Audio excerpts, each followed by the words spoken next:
Hello, my name is Benjamin Hart. I'm an American attorney and the managing director of Integrity Legal here in Bangkok, Thailand. As you can tell, we're having a little bit of technical difficulties with regard to making this video particularly, so you'll only see me. I'm going to be doing audio on here, and we'll have sort of a still of me when it's me talking, and then I'm going to quote some source material here. But despite the fact we're having some issues with technical issues, I did want to make this video because it is very topical, especially to the issue of cannabis here in Thailand. So let's start off with, initially I thought of making this video after reading a recent article in Time magazine, or time.com. Article is titled, "Thai Public Overwhelmingly Supports Recriminalizing Cannabis in State Survey." Now, the funny thing is, I don't know why there seems to be this massive push from a media standpoint to make this whole thing illegal. And I've asked myself the question many times, is this sort of a, cui bono, who benefits? And we've discussed this in other videos. I suspect big alcohol, because they keep talking about recreational use. No one ever talks about recreational use with alcohol. And meanwhile, we've discussed it in other videos. There seems to be some speculation out there that, there may be alcohol sales may be down as a result of cannabis being legal in Thailand. Meanwhile, Big Pharma, I have to wonder if they're not part of this. And both of those folks are going to have some very deep pockets. So again, I first thought of making this video after reading a recent article, Time Magazine, timemagazine.com, or time.com. Thai public overwhelmingly supports recriminalizing cannabis in state survey. And, I find these kind of reports by the media to be incredibly, for lack of a better term, disingenuous, because look, at the end of the day, well, let me just quote here. Quoting directly, "An overwhelming majority of participants in a Thai government survey." So again, there's a disingenuousness between the headline, "Thai public overwhelmingly supports recriminalizing cannabis," and when you even get into the first sentence, it says an overwhelming majority in participants in a Thai government survey have backed the Southeast Asian nation's plan to reclassify cannabis as a narcotics. I think they meant narcotic, to prohibit its recreational use. And again, no, that's just simply not the case. Perhaps a majority of participants in this survey, but let's get into that. Going over here to Bangkok Post, bangkokpost.com, article is titled, "Health Minister Still Plans to Recriminalize Cannabis, says most agree." Again, at least they're a little bit more upfront about what's going on here. They're saying they plan to recriminalize it, and then they say most agree. Well, again, most of whom? Quoting directly, Public Health Minister Somsak Tepsutin said on Wednesday a survey of about 100,000 people found most respondents wanted the recriminalization of cannabis, and he would follow through with that. Well, first of all, this is a survey of 100,000 people. So that's it. I don't know if anybody's aware of this, but there's 70 million people that live in Thailand. And who were the participants in this survey? I keep thinking of this stuff that kept coming up during COVID where they'd say the survey said this or polls said this. And I brought up the fact that at one point, Teddy Roosevelt was quoted as saying, "Lies, damn lies, and statistics." These surveys and things can be wildly manipulated.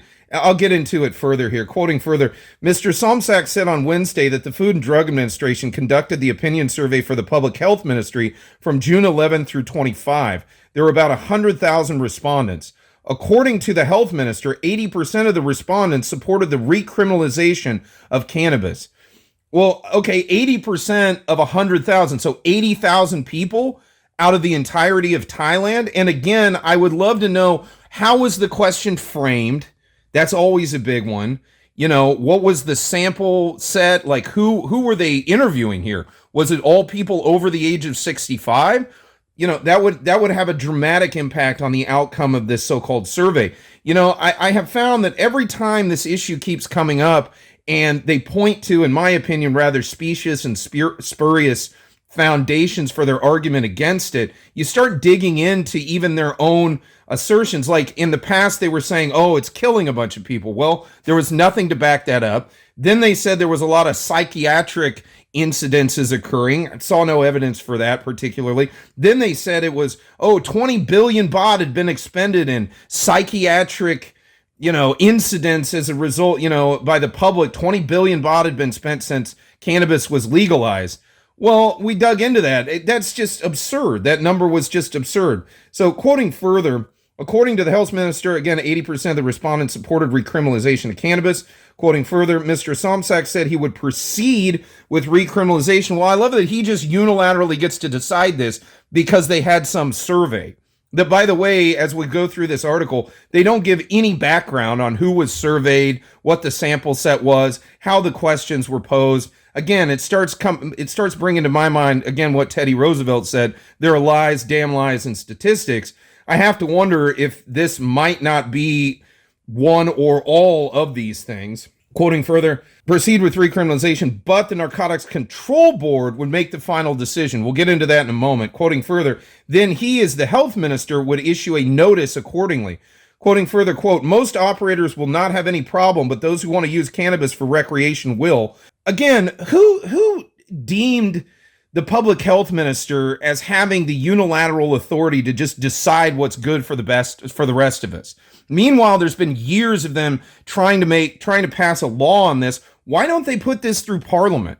Why is this going through a procedure that, in my mind, it doesn't make any sense? Again, this was legalized. It was pulled off the narcotics list, only utilizing emergency powers. It was back during the emergency decree. That decree is not operational at this point. It has not been invoked. We're under standard Thai lawmaking protocols right now. It's my understanding that again, as a layman, obviously, as I'm a layman to Thai law, it's my understanding in a civil law system, the foundation of the legal system is the doctrine of codification, i.e., you can only make something illegal if you go through legislative due process. Everyone in that given jurisdiction has an opportunity to be heard, has an opportunity to weigh in, and then if there's enough momentum behind it in, for example, Parliament, and you can get it passed, well, then go ahead and illegalize something. But until then, in basic notions in the civil law, notions of liberty dictate that until you have that level of momentum, that level of support, that level of legal due process met, only then can you make something illegal. Until then, you can't do that. That, quoting further, the government does not want it used for recreation anyway. Well, does the government want alcohol used for recreation? I don't see them mounting a push in the Ministry of Public Health to unilaterally declare alcohol a narcotic. Quoting further, the minister said that the government supported cannabis use for medical health and economic benefits, and relevant regulations would be issued. Well, again, you don't have a law making this illegal, and you can't just unilaterally say it's illegal. Again, Anutin kind of pulled a fast one in a sense, legally speaking. It was an interesting legal maneuver, if you will, when he legalized it unilaterally because he was operating under emergency powers. That's not the case here.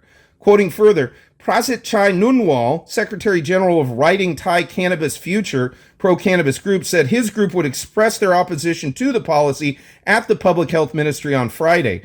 Quoting further, the Boomjai Thai Party, now part of this coalition government, successfully pushed for the legalization.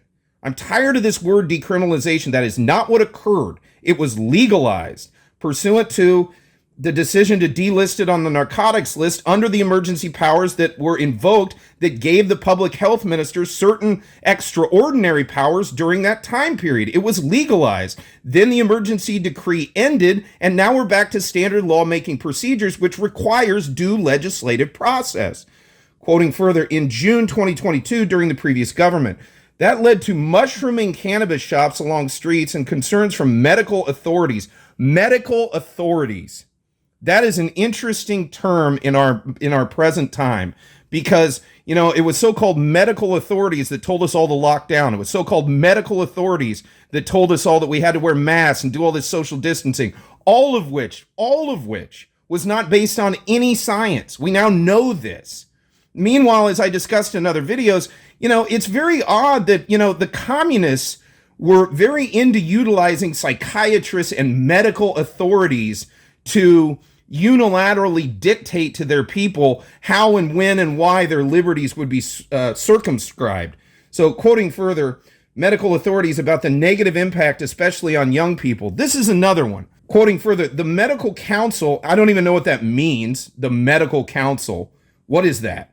Quoting further, the medical council warned cannabis had long-term negative impacts on brain growth and development in children. Is the medical council some sort of NGO group, some sort of lobbying group that's perhaps funded by interests that are antithetical to the legalization of cannabis? I would like to know that. Next thing is, they've gone on and on forever and ever about the negative implications for children. This is not supposed to be legal for children. I've said this time and time again. There's nothing wrong with the notion of, I would even be for stiff criminal penalties for selling this stuff to children. Nobody's in favor of this being sold to children. So what are you talking about? You're conflating two different things. It's a spurious argument. Quoting further, last month, Mr. Somsak said that cannabis use among young adults had increased tenfold in the 2 years since it was decriminalized. You know, I have a really difficult time believing these assertions, especially as we've seen multiple assertions being brought forth that were, again, to the best of my understanding, not really based on anything in reality. And what are we talking about here? First, they said it was killing a bunch of people. It wasn't. Then they said it was causing all kinds of people to go nuts. That really wasn't the case. Then they came out and said it cost the country 20 billion baht because of the explosion in medical cases in treatment associated with cannabis use. We even cited a professor here in Thailand in a prior video who's, noted, and we kind of brought up the fact, those numbers don't seem to make any sense.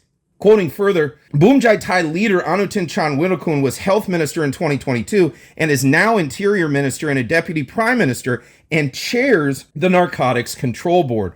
Well, as noted in that article, apparently this is coming before the board. Again, I challenge the notion that they're able to do this procedurally the way that they're doing it, because before it was happening under emergency decree.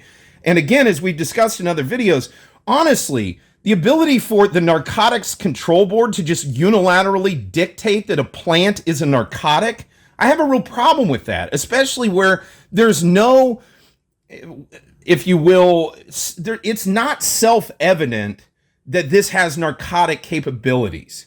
Yes, it may have certain hallucinogenic properties depending on the THC content, for example. But again, does that rise to the level of narcotic? I think controlled herb is a perfectly good way to describe this type of plant. Meanwhile, I do get it. Yes, opium, cocaine, coca leaf, that when they're processed, yes, they have narcotic capabilities. But we're not talking about that here. We're talking about cannabis. And as I said in another video, if they can just unilaterally say that a plant is a narcotic, basically on a whim, as I brought up, can't they just say a bouquet of roses is then a narcotic? It doesn't seem to make a lot of sense to me. That being said, as Kun Anutin was sort of the impetus behind this whole thing to begin with, I really hope that he does not allow this massive of a change. People have been issued licenses, controlled herb licenses, since the time this came into effect. And at the end of the day, as we've discussed before, I think there's definitely a case with, as we've discussed, it looks to me like there's definitely a case with regard to possible administrative court proceedings occurring as a result of them unilaterally just changing this. I also wonder if this isn't a constitutional court question. I've posited this before. Again, initially this was delisted under emergency powers, and now they're just sort of saying, oh, well, we're relisting it. Well, we're under normal legal protocols. Due legislative process should be the name of the game here, not just, oh, we're going to do whatever we want because we say so. Put it through the parliament, get an act, and then we can issue regulations based on an act. That's the thing. It's my understanding that in other contexts where things are dictated by regulation, it's because there's an underlying enabling act which states that regulations can be made. This is just sort of, again, it's not even circular logic. It's putting the cart before the horse. How do you have regulations if you don't have an underlying piece of legislation from which those regulations stem from? That said, we're keeping folks updated on this channel as this situation evolves. We'll continue to do so, whether or not we have technical issues.